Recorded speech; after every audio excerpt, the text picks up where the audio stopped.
मूकं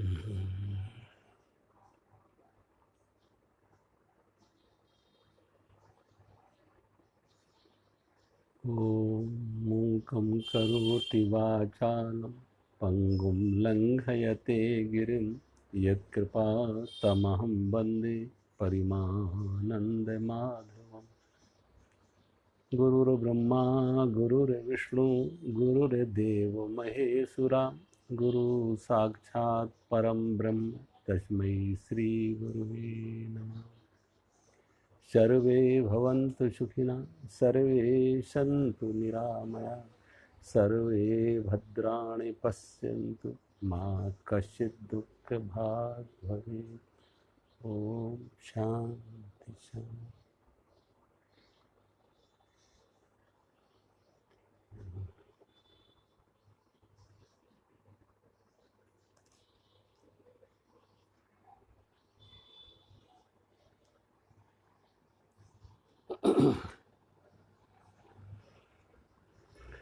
अध्याय 14 श्लोक नंबर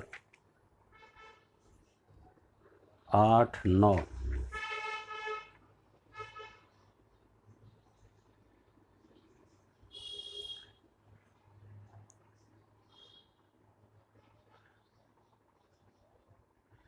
तमः तु अज्ञानजं विद्धि मोहनं सर्वदेहिनां प्रमादालस्य निद्राभि ततः निबध्नाति भारत। हे अर्जुन, सब देहाभिमानियों को मोहित करने वाले तमोगुण को अज्ञान से उत्पन्न जान, और वह जीवात्मा को प्रमाद, आलस और निद्रा के द्वारा बांधता है। भगवान कहते अर्जुन, सभी देहाभिमानियों को मोहित करने वाले तमोगुण को तो अज्ञान से उत्पन्न, ये तमोगुण उत्पन्न होता है अज्ञान से। तमोगुण होता ज्ञान से, या कहो अज्ञान तमोगुण से अज्ञान होता। जैसे मैं कल कह रहा था, बीज से वृक्ष और वृक्ष से बीज, ऐसे ही तमोगुण से अज्ञान और अज्ञान से तमोगुण। अब अज्ञान क्या है कि सत असत का विवेक न होना। सत्य क्या है, असत्य क्या है, कर्तव्य क्या है, अकर्तव्य क्या है, इसका ज्ञान न होना। तो तमोगुण ढक लेता है मोहित करने वाले तमोगुण को। और सब देहधारियों में, भगवान कहते हैं सब देहाभिमानियों में, सभी देहाभिमानी जितने हैं वो सभी तमोगुण से आच्छादित हैं, तमोगुण से प्रभावित हैं। अब देखो, मनुष्य के अलावा जितने भी पशु पक्षी प्राणी हैं वो तो सब स्वाभाविक प्रकृति के तौर पे ही तमोगुण से प्रभावित है। तो वो तो जब तमोगुण से प्रभावित हैं ही सभी पशु पक्षी, तो उनको ये कहना कुछ कारण नहीं है। लेकिन मुख्य रूप से भगवान यहाँ कह रहे हैं सभी देहधारियों में मनुष्य को, क्योंकि मनुष्य में दोनों तरह की संभावना है। सत्वगुण की प्रधानता हो, ज्ञान हो, विवेक हो, तो वो भी चुनाव उसके हाथ में है। और अगर उसके अंदर ज्ञान नहीं है, विवेक नहीं है, आसक्ति है, प्रमाद है, आलस है, तो भगवान कहते फिर उसमें और पशु में भला क्या फर्क है। ऐशाम विद्या तपो न दानम ज्ञानम न शीलम गुणो न धर्म ते मर्त लोके भुविभार भूता मनुष्य रूपेण मृगश्चरन्ति। किसी संत ने का कल है कि जिसके जीवन में ज्ञान नहीं है, विचार नहीं है, तप नहीं है, शील संतोष नहीं है, उसका जीवन कहते हैं मनुष्य रूपेण मृगश्चरन्ति। वो मनुष्य के रूप में जरूर है, लेकिन है वो पशुवत, वो पशुवत उसका जीवन। रूप मनुष्य का है, लेकिन उसका आचरण व्यवहार पशु जैसा है। उसमें कोई होश नहीं है, कोई करुणा नहीं, कोई प्रेम नहीं, अहंकार, आसक्ति, हिंसा, वैर, भय। अब सोचो, कभी कभी हम कहते हैं कि ये आदमी नहीं पशु हो गए। जब कभी कहते आदमी को कहते कि आदमी नहीं तो पशु हो गए, तो यथार्थ में मुझे तो ऐसा लगता है इसमें पशुओं का अपमान किया जा रहा, क्योंकि पशु कभी इतना नहीं गिरा जितना इंसान गिरा। आज तक दुनिया में किसी पशु ने इतनी हिंसा ना की जितनी मनुष्य ने हिंसा की है। सोचो, मनुष्य के द्वारा एक हिटलर ने 60 लाख लोगों को मार दिया। अब सोचो, एक हिटलर के द्वारा 60 लाख।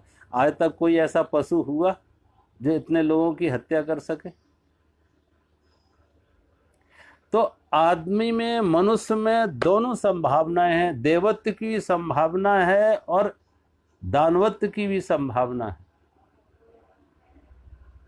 मनुष्य अपने में एक संभावना है, एक द्वार है, एक सीढ़ी है। ऊपर जाए तो देवत्व और नीचे उतरे तो दानवत्व।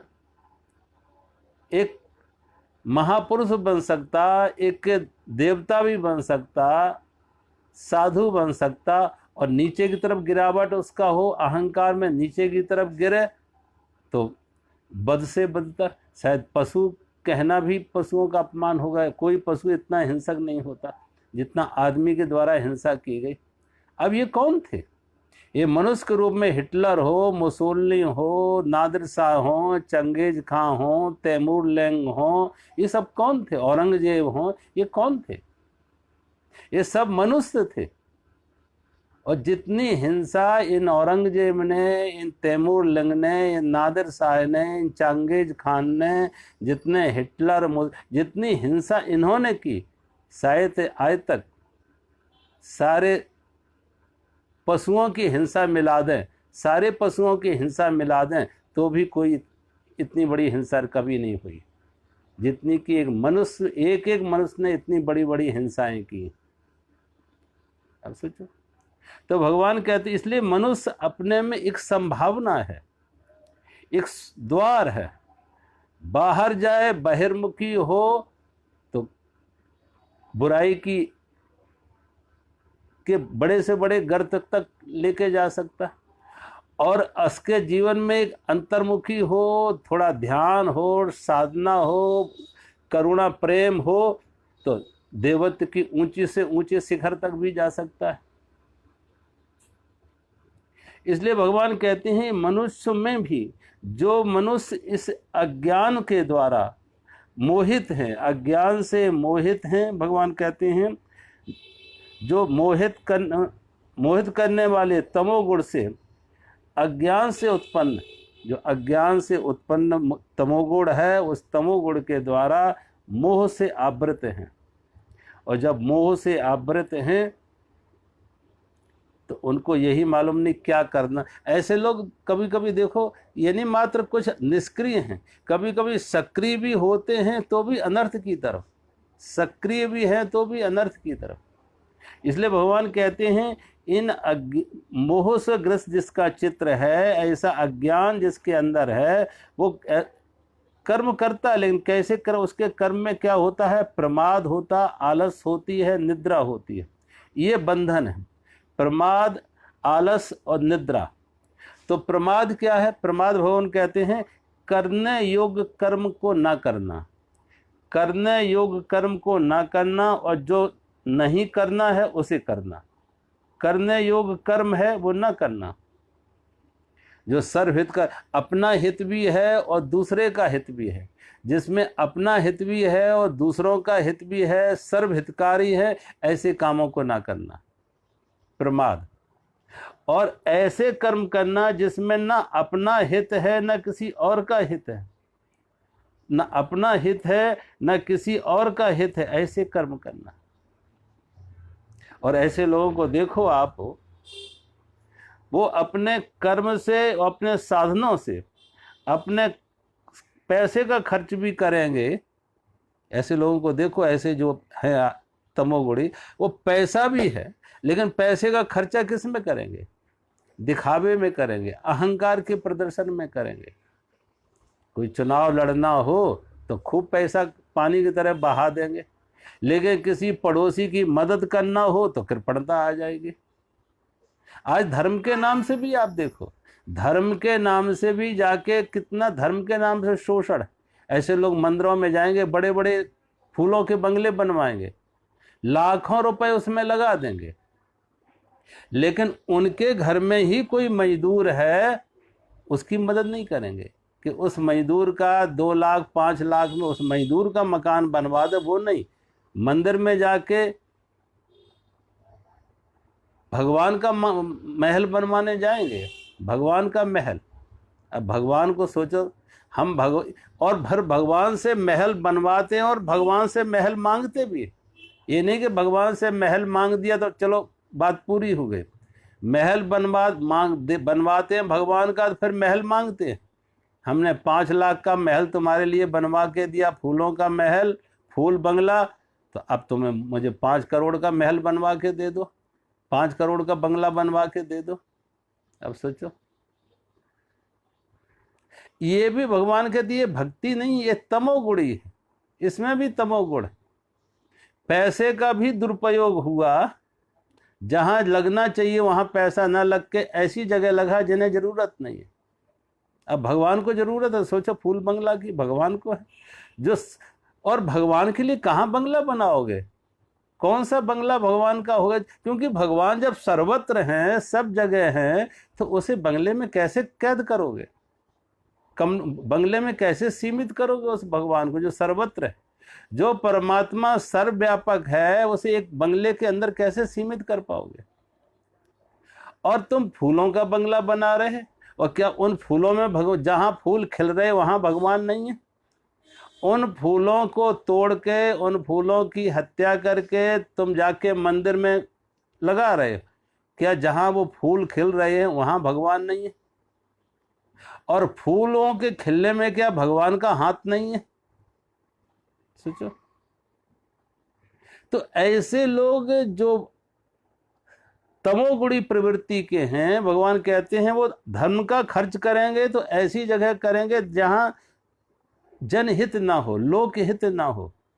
कुछ लोगों के स्वार्थ सिद्ध होते हैं, कुछ चंद लोगों के स्वार्थ सिद्ध होते हैं, जो ऐसे लोगों को फूल बंगला और इसके लिए प्रेरणा दे के मूर्ख बनाते हैं कि ये बनवा दो भगवान के लिए। भगवान के बहाने वो अपना उनका शोषण कर रहे हैं।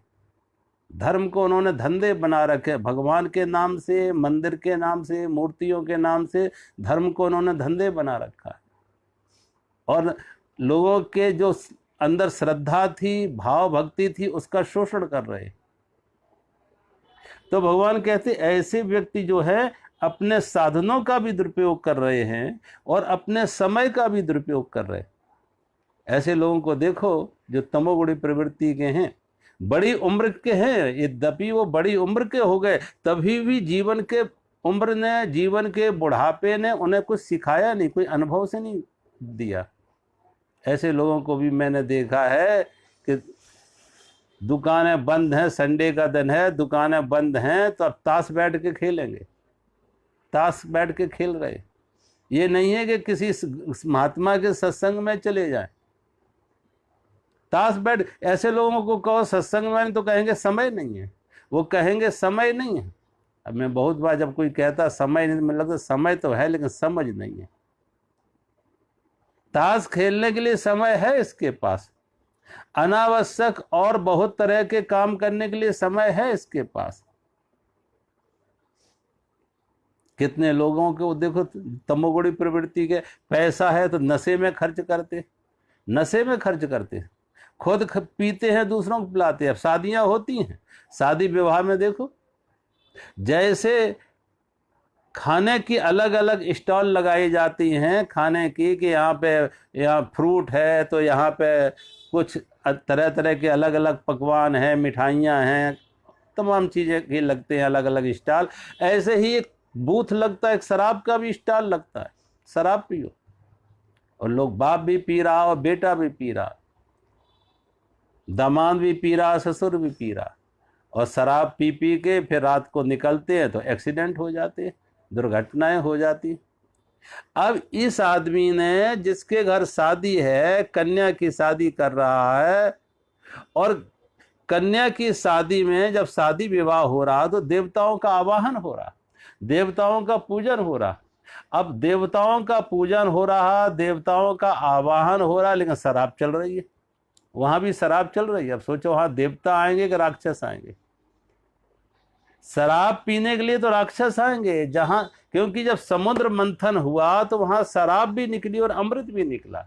समुद्र मंथन जब किया देवताओं और राक्षसों ने मिलके, तो वहां से समुद्र मंथन से शराब भी निकली और अमृत भी निकला। शराब पी राक्षसों ने, असुरों ने शराब पी, और देवताओं ने अमृत पिया। अब तुम शराब पिला रहे हो तो राक्षस आएंगे, असुर आएंगे, विघ्न डालेंगे। फिर उन पे तुम कहो भगवान की कृपा हो, देवताओं की कृपा हो, गुरुओं की कृपा हो, कहाँ है?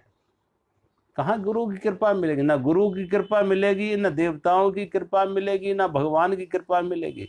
राक्षसों के उत्पात जरूर आएंगे जीवन में, राक्षसों के उत्पात आएंगे, क्योंकि तुमने उन्हें राक्षस, जब शराब पिला के राक्षसों को बुला रहे हो, जिसका भोजन दे रहे हो वही आएगा। तो भगवान कहते ऐसे लोग, समय, उनके पास साधन भी हैं तो साधनों का दुरुपयोग कर रहे हैं, शराब में लगाएंगे, पिएंगे, पिलाएंगे, नशे वाली चीजें, समय का दुरुपयोग भी कर रहे हैं और साधनों का दुरुपयोग भी भगवान कहते कर रहे हैं, प्रमाद में। वो कहते प्रमाद में। ऐसे ही भगवान कहते आलस में।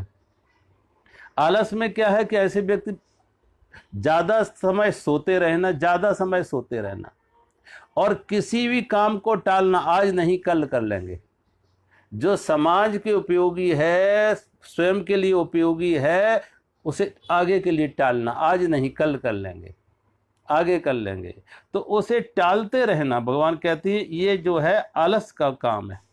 सोते रहना, निकम्मे बैठे रहे, बिना कुछ काम किए निकम्मे बैठे, और किसी भी काम को आज नहीं आगे के लिए टालना।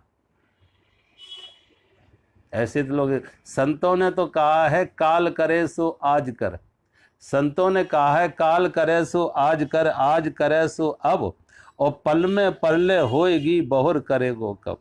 लेकिन ये आलसी क्या कहते हैं? ये आलसी कहते हैं आज करे सो काल कर, आज करे सो काल कर, काल करे सो परसों, आखिर जल्दी क्या पड़ी है, अभी तो जीना बरसों। ये आलसियों ने अपने निकाल कर, आखिर जल्दी क्या पड़ी है, अभी तो जीना बरसों। किसी भी अच्छे काम को, शुभ कर्म काम को, सर्वहितकारी काम को आगे से आगे टालते रहना, टालते रहना, निकम्मे रहना, कुछ काम ना करना। तो भगवान कहते हैं ऐसे आलसी। तीसरी बात कहते हैं भगवान, प्रमाद से, आलस से। तीसरी बात करें, निद्रा के द्वारा बांधता। निद्रा, ऐसा जो तमोगुणी प्रवृत्ति का लोग है, अज्ञान जिसका ढका हुआ, अज्ञान से जिसका ज्ञान ढका हुआ है, वो तमोगुणी प्रवृत्ति का व्यक्ति क्या करेगा? निद्रा ज्यादा। अब निद्रा देखो, आवश्यक है और अनावश्यक है। हर व्यक्ति को, भगवान गीता में भी कहते हैं कि हर व्यक्ति को 6, 7, 8 घंटे निद्रा आवश्यक है, क्योंकि अच्छी नींद लेने से आपको काम करने की ऊर्जा मिल जाती है, मन को विश्राम मिलता है, शरीर में ताजगी आ जाती है। तो जो शरीर में ताजगी आ गई, मन को विश्राम मिला, मन शांत हुआ, तो आगे से आगे आपको और ऊर्जा आ गई है काम करने की। तो नींद आवश्यक है, लेकिन कभी कभी अनावश्यक रूप से ज़्यादा नींद, अब नींद नहीं आ रही है लेकिन आलस में पड़े हुए नींद के लिए नींद ले रहे। एक नींद तो जरूरी है, एक नींद जरूरी है स्वास्थ्य के लिए, मन की शांति के लिए, ताजगी के लिए नींद जरूरी है। और दूसरी क्या है कि जहां जरूरी नहीं है, नींद तो पर्याप्त हो गई, अब पड़े हुए हैं वैसे, और कभी नींद के लिए नींद ले रहे, नींद के लिए नींद। शरीर सेहत के लिए नींद नहीं, वो नींद के लिए नींद हो गई। जैसे कहते हैं ना, खाने में एक तो खाता है जीने के लिए, एक खाता है जीने के लिए, और एक जीता है खाने के लिए। जो खाता है जीने के लिए वो योगी है, जो खाता है जीने के लिए वो योगी है, और जो जीता है खाने के लिए वो भोगी है। तो यहां भी भगवान कह रहे, जो सोता है जरूरत के लिए, जीने के लिए, जो सोता है जीने के लिए, वो भगवान कहते हैं योगी है। क्योंकि जीने के लिए सोना जरूरी है। जो सोता है, नींद लेता है सोने के लिए, जीने के लिए जो सोता है वो योगी है। और जो जीता है सोने के लिए, जो जीता है सोने के लिए, वो भोगी है। उसे कुछ और करना नहीं है, बस सुबह से शाम तक पड़े रहना है, सोना है, निद्रा। नहीं नींद आ रही तब भी पड़ा हुआ है। और धीरे धीरे ऐसे लोगों को देखो, हर समय उनको आलस रहता है, हर समय आलस रहता है, जागे समय भी जागे नहीं होते। इसलिए यहाँ पे जो प्रमाद शब्द है, भगवान बुद्ध ने प्रमाद शब्द का अर्थ यहाँ दिया है मूर्छा से। भगवान बुद्ध ने प्रमाद शब्द का अर्थ दिया है मूर्छा से, और उसी को बुद्ध ने कहा है अविवेक, महावीर ने कहा है अविवेक। महावीर ने कहा अविवेक, बुद्ध ने कहा है प्रमाद, और प्रमाद का अर्थ मूर्छा। बुद्ध के अनुसार प्रमाद का अर्थ है मूर्छा, कि जो भी हम इतना मूर्छा में हैं, इतना बेहोशी में हैं कि क्रियाकलाप में, हर व्यवहार में, हर क्रियाकलाप में मूर्छा है। खाली सोए हुए, सोते समय ही नहीं सोए हुए, जागृत में भी सोए हुए। जाग गए, यद्यपि जाग गए हैं, आंखें खुल गई हैं, चलते फिरते हैं, लेकिन वो चलना फिरना भी मूर्छा में हो रहा है। काम कर रहे तो मूर्छा में, खाना खा रहे तो मूर्छा में, हाथ पैर चला रहे तो मूर्छा में, बात कर रहे तो मूर्छा में, बात सुन रहे हैं तो मूर्छा में। सारा का सारा काम एक मूर्छा में हो रहा है, एक बेहोशी में हो रहा है। जागृति नहीं है, होश नहीं है, जागे हुए नहीं है।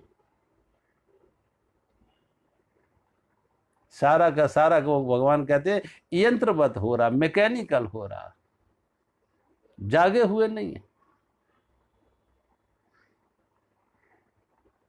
इसलिए भगवान बुद्ध ने जागने के लिए कहा, भगवान बुद्ध ने जागने के लिए 24 घंटे हम जागे रहे, तो उन्होंने जागने का एक सूत्र दिया था, श्वास की साधना।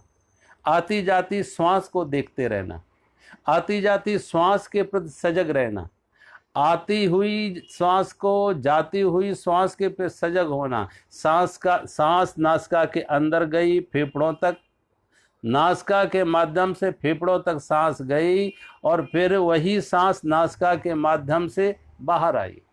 तो हर आती जाती श्वास के प्रति सजग, उसी को भगवान बुद्ध ने कहा है आनापान सती ध्यान, आनापान सती योग। तो अब अगर श्वास के पर सजग होंगे तो वो धीरे धीरे सजगता हर क्रिया में आ जाएगी, हर व्यवहार में आ जाएगी। अगर आती जाती श्वास के पर सजग हूं तो सजगता में हर क्रिया, हर व्यवहार, हर कर्म सजगता में हो। तो उसी को भगवान बुद्ध ने कहा है अप्रमाद में हो, अप्रमाद में।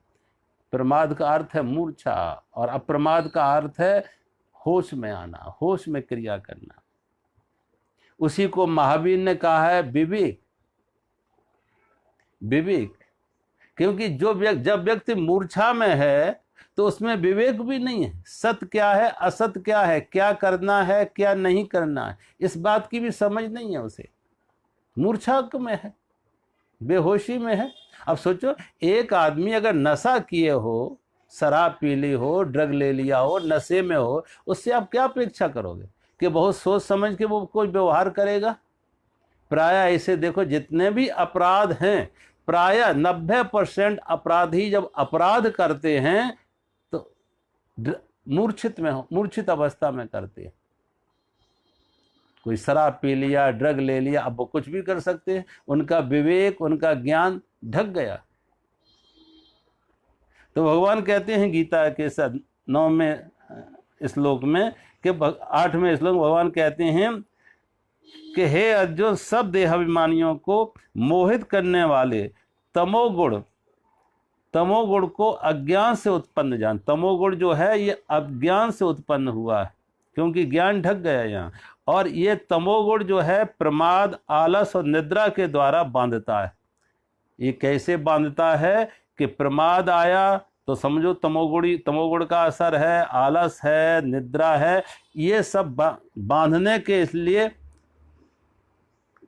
बांधने के उपाय कैसे आदमी को बांधा जाए, तो प्रमाद, आलस और निद्रा के द्वारा बांधता है। अब ये बंधन है। प्रमाद में बहुत बार देखो आदमी को खुद होश नहीं कि वो क्या कर रहा क्या नहीं कर रहा, मूर्छा में क्या कर रहा क्या नहीं कर रहा। एक बार कहते हैं एक किसान एक गाय को लेके जा रहा था। एक किसान एक गाय को लेके जा रहा था। एक साधु अपने शिष्यों के साथ बैठा हुआ था। साधु अपने शिष्यों के साथ बैठा हुआ था तो साधु ने उस किसान और गाय को देख के कहा कि ये देखो दोनों बंधे हुए जा रहे हैं। साधु ने अपने शिष्यों से कहा कि देखो ये दोनों बंधे हुए जा रहे हैं।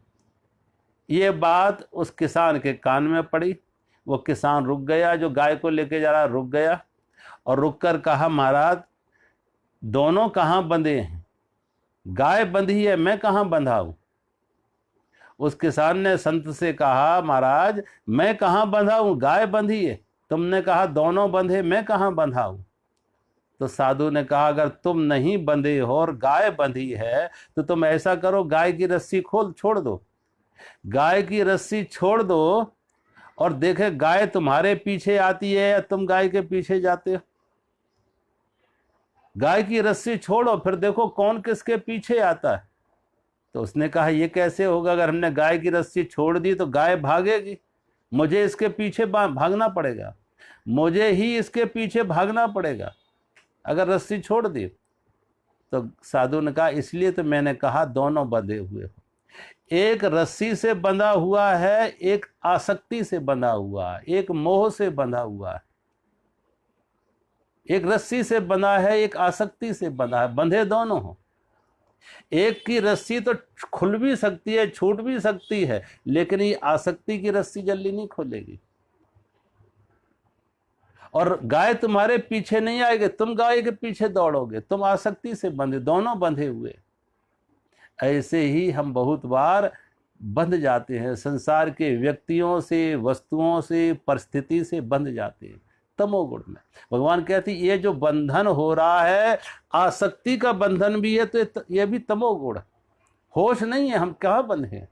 संसार के जिन व्यक्तियों से, वस्तुओं से, परिस्थिति से हमने सुख चाहा था, शांति चाहती थी, अब वो सुख शांति की जगह हम उनके गुलाम हो गए, हम उनके बंधन में आ गए। अब हम उनके पीछे, अब हम जी रहे हैं उनके लिए। वो हमारे लिए साधन नहीं, वे साध्य हो गए। जो साधन थे उन्हें साध्य बना लिया। अब हम जी रहे हैं, कर्म कर रहे हैं उनके संग्रह के लिए। व्यक्ति आ जाते, वस्तु आ जाती, लेकिन दौड़ बंद नहीं होती है, आगे से आगे दौड़ बनी रहती है। जो साधन था वो साध्य हो गया। अब जब उसे साधन को ही साध्य बना लिया तो आगे कोई साध्य तो अब रहा नहीं। धन कमाना ही साधन हो गया, धन कमाना ही साधन। जीवन में सुख आए, शांति आए, विश्राम आए, ये कुछ नहीं अब चाहिए। ना सुख चाहिए, ना शांति चाहिए, ना विश्राम चाहिए। ये तो कहते मरने के बाद, अगले जन्म में। और आदमी कहता बुढ़ापे पे आराम करेंगे। बुढ़ापे में आज तक कोई कर नहीं पाया।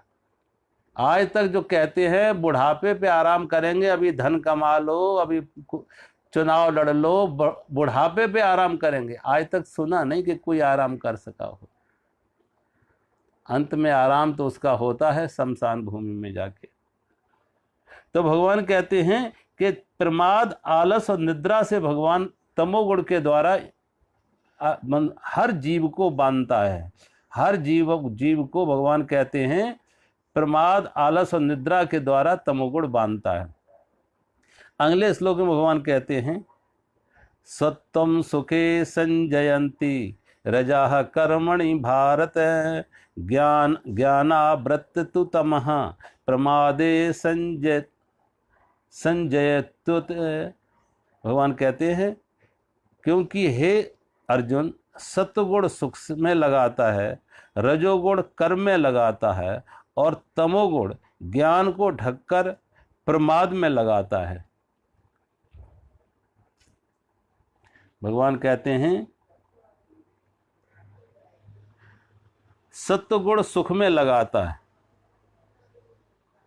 सतोगुण सुख में लगाता है, रजोगुण कर्म में लगाता है और तमोगुण ज्ञान ढककर प्रमाद में लगाता है। सत्वगुण सुख में लगाता है। अब देखो, भगवान ने पिछले श्लोक में आगे कहा था कि सुख संगेन और ज्ञान संगेन, सुख के संग से और ज्ञान के संग से आदमी बंधता है, सुख के संग से और ज्ञान के संग से। अब यहाँ पे भगवान ने सुख खाली सब लिए सुख में बंधता है, सुख में लगाता है, और सुख में जो लगाया वो सुख बंधन हो गया, क्योंकि सुख मिला, सुख से आसक्ति बन गई और उस सुख से वो आगे ना बढ़ा, उस सुख से आगे ना बढ़ा।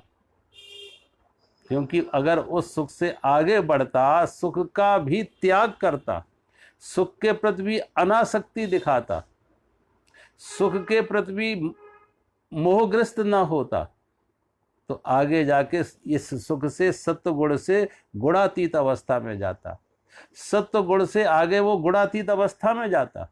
लेकिन सत्व से सुख मिला, और जब सुख मिला तो आसक्ति हो गई, और आसक्ति हो गई तो आगे की गति रुक गई, आगे का विकास रुक गया, वहीं ठहर गया।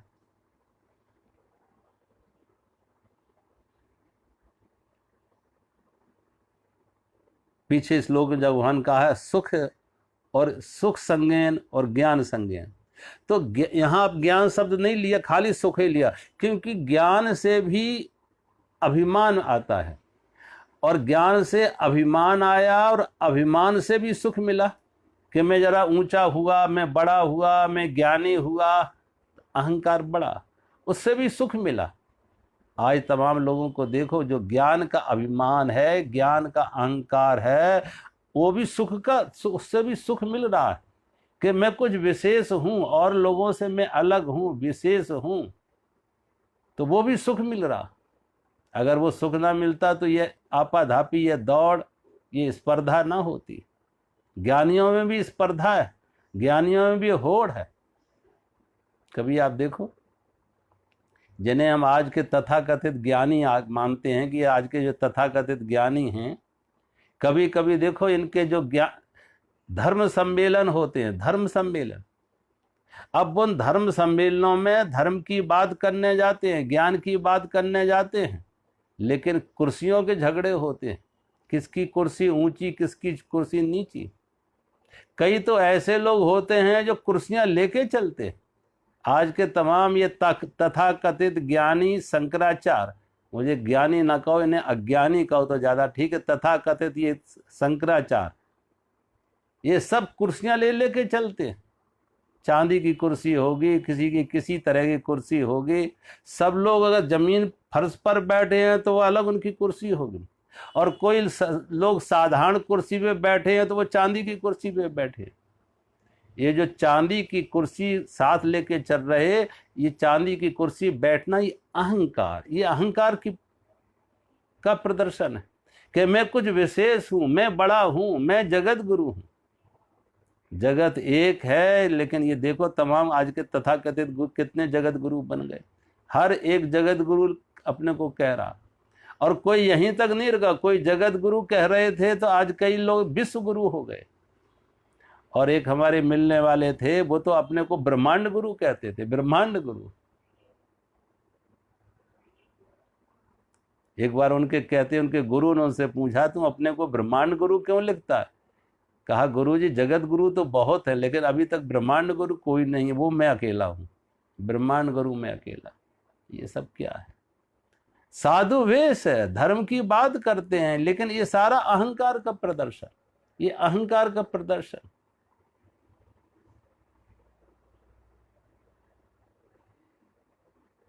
तो भगवान कहते हैं ये ज्ञान से भी, जो आज को तथाकथित ज्ञान है, शास्त्रों का ज्ञान है, पांडित्य है, ये पांडित्य ने, शास्त्रों के ज्ञान ने, कहते थे ना विद्या विनय संपन्ने, विद्या के साथ विनय आए तभी विद्या है, और विद्या के साथ अहंकार आ जाए, अभिमान आ जाए तो विद्या नहीं अविद्या है, विद्या नहीं अविद्या है। और या विद्या स विमुक्त है, विद्या वो है जो मुक्त करे, और अविद्या वो है जो बंधन में डाले। अब सोचो ये मुक्त है या बंधन में है? जो इतना अहंकार लेके घूम रहे हैं वो मुक्त हैं या बंधन में? सोचो। लेकिन इनकी भी बातें आप सुनो तो बड़ी शास्त्रों की बातें करेंगे, बड़े पांडित्य की, वो है सब खाली तोता रटन, खाली तोता रटन, रट लिया और सुना दिया, इधर से पढ़ लिया उधर से पढ़ लिया, कहीं जीवन में नहीं है, आचरण में नहीं है, व्यवहार में नहीं है। तो भगवान कहते ऐसे व्यक्ति जो सुख में लगता है, क्योंकि अब उनको अहंकार तृप्त हो रहा है कि कुछ मैं विशेष हूं, और दूसरों को नीचे बैठा कर उनको लगता है मैं विशेष हूं। कभी कभी हमने लेकर बेचारे ऐसे आयोजकों को बड़ा मुश्किल पड़ जाता है। ऐसे आयोजकों को मैंने देखा, उन्होंने अपने कोई गुरुजी को बुलाया है, उन्होंने कुछ और सम्मानीय संत बुलाए हैं, गुरु को, अपने गुरु को बुलाया है और सम्मानीय संतों को बुलाया है। अब उनको बड़ा मुश्किल लगता है कि ये आदमी अपनी हट किए मैं अपनी कुर्सी पर बैठेंगे, चांदी की कुर्सी पर हम बैठेंगे। तो अब वो बेचारा आयोजक जो है इतने लोगों के लिए चांदी की कुर्सी कहाँ से लाएगा? ये आदमी जिद पे कि हम कुर्सी अपनी साथ लेके आए, इसी कुर्सी पे हम बैठेंगे।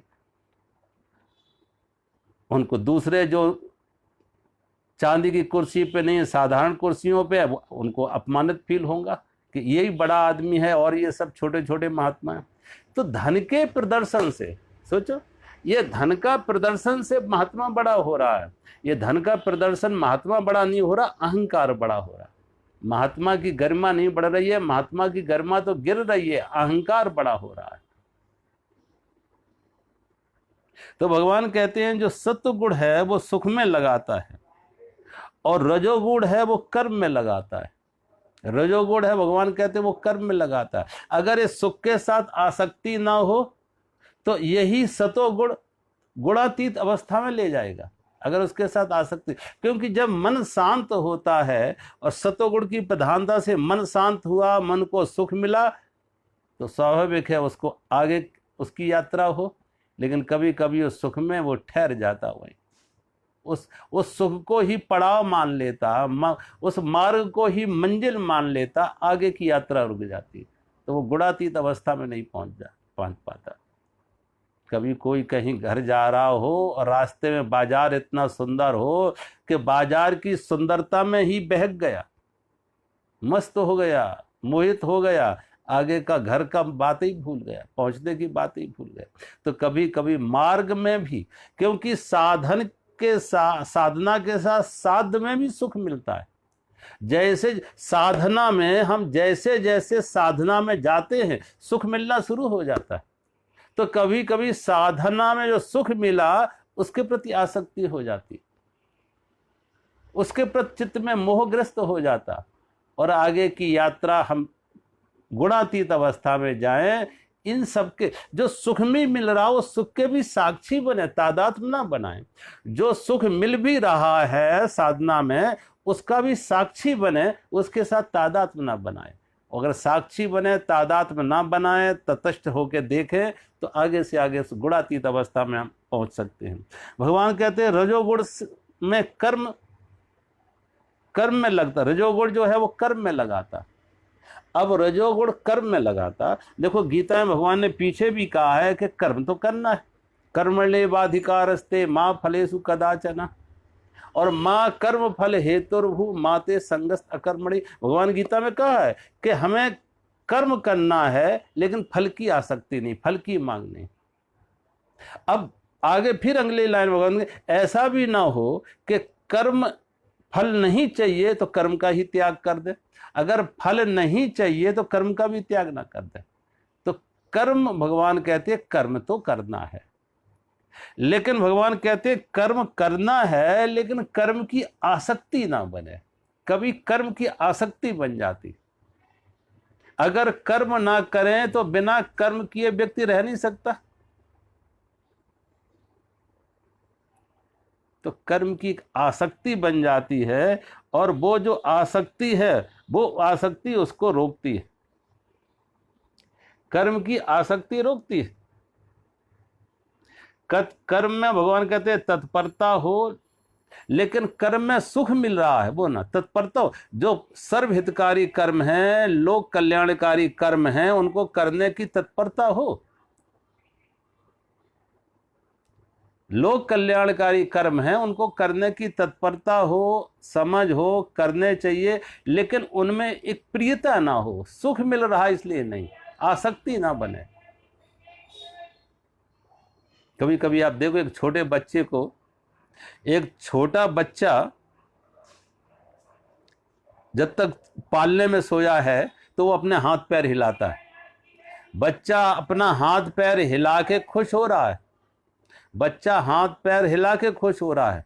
अगर उसके हाथ पैरों का हिलना रोक दो, उस छोटे से शिशु का जो पालने में है उसके हाथ पैरों को बांध दो, हाथ पैर ना हिला सके तो रोने लगेगा, वो रोने लगेगा। अब हाथ पैर हिलाने में उसकी आसक्ति है, प्रियता है, उसे सुख मिल रहा है।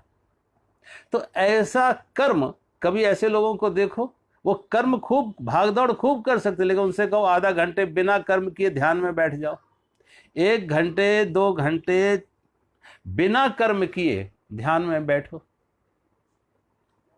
मौन में बैठो। कभी कभी लोग आते हैं हमारे पास साधना में, उनके लिए सबसे बड़ी तकलीफ यही होती है। 2 घंटे 4 घंटे बैठना ध्यान में उनके लिए मुश्किल बात है, और वो भी मौन में, बोलना नहीं है, मौन में। तो वो बिना बोले रह नहीं सकते। दिन में क्या, लोग कई लोगों को देखो रात में भी बोलते हैं, बोलने की आदत हो जाती है। तो अब वाणी का कर्म हो या शरीर का कर्म हो, वाणी का कर्म हो या शरीर का कर्म हो, दोनों तरह के कर्म, दोनों तरह के कर्म के पीछे क्या है? अंदर का विचार। जितना मन में अंदर चंचलता होगी, अंदर मन में जितनी चंचलता होगी, तो वो अंदर की चंचलता, मन की चंचलता, ये तो वाणी से प्रकट होगी, ये शरीर की क्रिया से, ये तो शरीर के कर्म से वो प्रकट होती है या वाणी से प्रकट होती है। तो ऐसा आदमी मौन नहीं रह पाएगा, और ऐसा आदमी ध्यान में शांत होकर बैठोगे, बिल्कुल कूटस्थ अवस्था शरीर की रखो, बिल्कुल आधा घंटा 1 घंटा शरीर को हिलाना डोलाना नहीं। लेकिन आदमी बिना हिले डोले 1 घंटा बैठ नहीं पाएगा। आंख बंद करना, कई लोगों को तो मैं कहते हैं आंख बंद करना है, आंख बंद नहीं कर पाते। वो कहते हैं आंख बंद करने से मुझे घबराहट होती है, आंख बंद करने से घबराहट होती है। अब सोचो, अब पता नहीं ऐसे लोग सोते कैसे होंगे जब आंख बंद करने से घबराहट होती है। और ऐसे लोगों को आगे जाके अनिद्रा का रोग हो जाता है, नींद ना आने का रोग हो जाता है। तो भगवान कहते हैं जो रजोगुण की प्रधानता जब होती है व्यक्ति में, तो उसमें क्या होता है, वो क्रिया के प्रति आसक्ति हो जाती है, कर्म के प्रति आसक्ति हो जाती है। वो कुछ ना कुछ बिना कर किए रहता ही नहीं, अच्छा करे बुरा करे, बिना कर्म किए रहता नहीं, करना है। बूढ़ा हो गया, शरीर नहीं चल रहा, फिर भी कुछ करना है,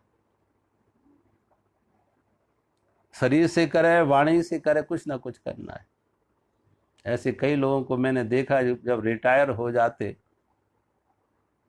एक बार एक सज्जन हमें मिले कि यूनिवर्सिटी के प्रोफेसर थे, रिटायर हो गए काशी में आके, और काशी में आके यही कि भाई काशी भगवान शिव की नगरी है, मोक्ष नगरी है, मोक्ष देने वाली नगरी तो है, तो अब मौत हमारी होगी तो इस मोक्ष नगरी में हो जाके होगी, तो मरने के बाद मुक्त हो जाएंगे, मोक्ष मिल जाएगा, इसलिए काशी में आ गए। इन मान्यताओं के कारण से वो काशी में आ गए। लेकिन इस मान्यता के कारण काशी में तो आ गए, वो एक बार हमसे मिलने आए, मेरी भागवत चल रही थी तो मुझसे मिलने आए। मैंने कहा क्या? कहा स्वामी जी मैं पिछले 12 साल से काशी में रह रहा हूँ। क्या कर रहे हो? कि एक नया ग्रंथ लिख रहे हैं, एक नया ग्रंथ लिख रहे हैं। अब सोचो, अरे जो तुम यूनिवर्सिटी में कर रहे थे किताबें पढ़ना किताबें लिखना, वही तुम यहाँ करने लगे, किताबें पढ़ना किताबें लिखना। वही शास्त्र वही शब्द फिर तुम अंदर भर रहे हो। इन शास्त्रों से शब्दों से खाली कब हो गए? ये शास्त्र और शब्दों से तुमने अपने अंदर की ज्ञान को दबा रखा है, अंदर की चेतना को दबा रखा है। ये शास्त्र की धूल हटे, इन शब्दों की धूल हटे तो अंदर की चेतना जागृत हो। अब आना था यहाँ मोक्ष इन शास्त्रों से नहीं मिलेगा, शब्दों से नहीं मिलेगा। मोक्ष अगर मिलना है तो अंदर की चेतना विकसित हो। शब्द से नहीं, निशब्द में जाओ, मौन में जाओ, निर्विचार में जाओ। निशब्द में जाओ, निर्विचार में जाओ, मौन में जाओ। वाणी का मौन नहीं, अंदर से मौन हो जाए, निर्विचार अवस्था, उसका थोड़ा अभ्यास करो। लेकिन अब हमने कहा कि यहाँ आके कोई ध्यान करते हो? कहना ध्यान का समय नहीं मिलता। कहते ध्यान के लिए समय नहीं मिलता है, किताब लिखने में व्यस्तता ज़्यादा है। 4-6 घंटे पढ़ेंगे, 4-6 घंटे लिखेंगे, तो कहते इसी में व्यस्तता ज़्यादा हो गई। तो अब तुमने साधना तो की नहीं, मौन होने का अभ्यास तो किया ना, निर्विचार में जाने का अभ्यास, तो अंदर का चैतन्य का अनुभव कैसे होगा? अंदर के चैतन्य का अनुभव के लिए तो निर्विचार हो, निशब्द हो, मौन हो, तब अंतर उतरे। अब इसलिए अब वो समय लगा रहे अपना इसमें। तो भगवान कहते ऐसे व्यक्ति में रजोगुण है और वो रजोगुण कर्म से बांधता है। और तीसरे को भगवान कहते हैं जो जिसमें तमोगुण की प्रधानता है वो ज्ञान को ढक के प्रमाद में लगाता है। जिसमें तमोगुण की प्रधानता है, भगवान कहते हैं तमोगुण क्या करता है? ज्ञान को ढककर प्रमाद में लगाता है। तमोगुणी व्यक्ति में उसका हर क्रियाकलाप व्यवहार मूर्छा में होता है, मूर्छा में होता है, अप्रमाद में प्रमाद में होता है। उसका हर क्रियाकलाप व्यवहार तमोगुणी व्यक्ति का कैसा होता है? मूर्छा में होता है। और जब मूर्छा में हो रहा है तो ज्ञान आवृत है, ज्ञान ढका हुआ है। ज्ञान का अर्थ है आत्मज्ञान, ज्ञान का अर्थ है चेतना विकास, होश। तो इस प्रमाद ने क्या किया? उस ज्ञान को ढक लिया, होश को ढक लिया, चेतना को ढक लिया। अब जो ज्ञान को ढक लिया है तो अज्ञान में हो रहा, मूर्छा में हो रहा सारा कुछ उसका। और देखो एक बात और बताएं, यहां पे जो प्रमाद तमोगुण में आता है, इस अज्ञान को जब ज्ञान को ढक लेता है तो वहां भी एक तरह की शांति मिलता है, सुख मिलता है, शांति मिलती है, सुख मिलती है। कभी पशुओं को ब्लड प्रेशर नहीं होता, सोचो। कभी किसी गाय को ब्लड प्रेशर होता है, कभी किसी गाय को, पशु पक्षी को मन अशांत होता है, कभी किसी गाय को ये शिकायत नहीं होती है कि मुझे नींद नहीं आती, अनिद्रा। क्योंकि वो तमोगुण की प्रधानता उनमें है और ज्ञान उनका ढका हुआ है। जब उनका ज्ञान आवृत है तो उनके अंदर मूर्छा में है, तो वो उन्हें नींद की कोई शिकायत नहीं है, उन्हें मन की अशांति का कोई कारण नहीं है, शांत रहते हैं, नींद भी अच्छी आती है। ऐसे ही आज क्या हो रहा है? तो व्यक्ति को एक है देवत्व का ज्ञान, एक तो है ज्ञान और एक है अज्ञान। जो ज्ञानी हैं, बुद्ध पुरुष हैं, बुद्ध पुरुष तो ज्ञान में जी रहे हैं, और जो पशुवत है वो अज्ञान में जी रहे। बुद्ध पुरुष हैं वो संबोधि में, संबोधि का अर्थ है जिनका बोध जग गया, जिनका होश जग गया, जागृति आ गई है। तो जो जागृति में है, होश में है, वहां पे भी मन शांत है। देखो मन को शांत करने का दो ही उपाय हैं, या तो पूर्ण होश आ जाए या पूर्ण मूर्छा आ जाए, बेहोशी आ जाए।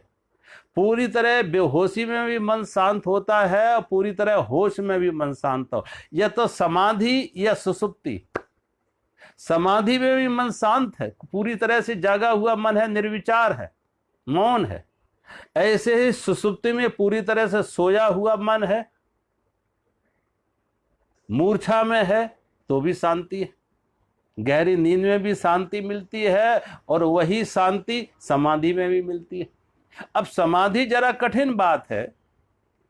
समाधि किसी केमिकल से नहीं आएगी कि कोई LSD ले लो, कोई भांग खा लो, कुछ नशा कर लो और समाधि लग जाए, लेकिन सुसुप्ति आ जाएगी। ये सुसुप्ति का जो सुख है, सुसुप्ति का जो सुख है वो लाया जा सकता है LSD से, वो कोई भांग खा के नशा करके मन शांत हो गया। ऐसे लोगों को जो आज सारी दुनिया में जो नशा का प्रचलन बढ़ रहा है, इसलिए कि उनको तात्कालिक क्षणिक एक शांति मिलती है, नींद अच्छी आ जाती है, तात्कालिक क्षणिक सुख मिल रहा है, शांति मिल रही। तो लेकिन ज्ञान ढका हुआ है, चेतना ढक गई है, मूर्छित अवस्था में उन्हें सुख मिला। और अमूर्छित अवस्था में होश में सुख मिलता, वो समाधि से मिलता।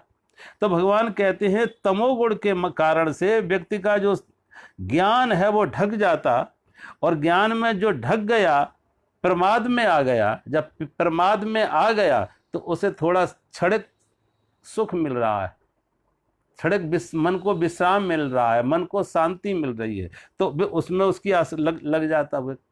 तो भगवान ने तीनों का अलग अलग, सत्वगुण के द्वारा सुख में आसक्ति हो जाती है, और सत्वगुण में सुख मिलता है, वो मिलता है होश का सुख, चेतना का सुख, जागृति का सुख, सजगता का सुख। तमोगुण में कर्म में आसक्ति हो जाती है, सत्वगुण में सुख में आसक्ति हो जाती है, रजोगुण में कर्म में आसक्ति हो जाती है, और भगवान कहते हैं तमोगुण में ज्ञान को ढक के प्रमाद में चला जाता, और प्रमाद में एक जो उसे एक पशुवत मूर्छा का जो सुख मिल रहा है, मूर्छा में जो सुख मिल रहा है, उससे उसकी आसक्ति हो जाती है। तो यहाँ भगवान ने 3 बातें कही हैं। आज यहीं विराम करते हैं। मेरा सभी को प्रणाम। हरि ओम।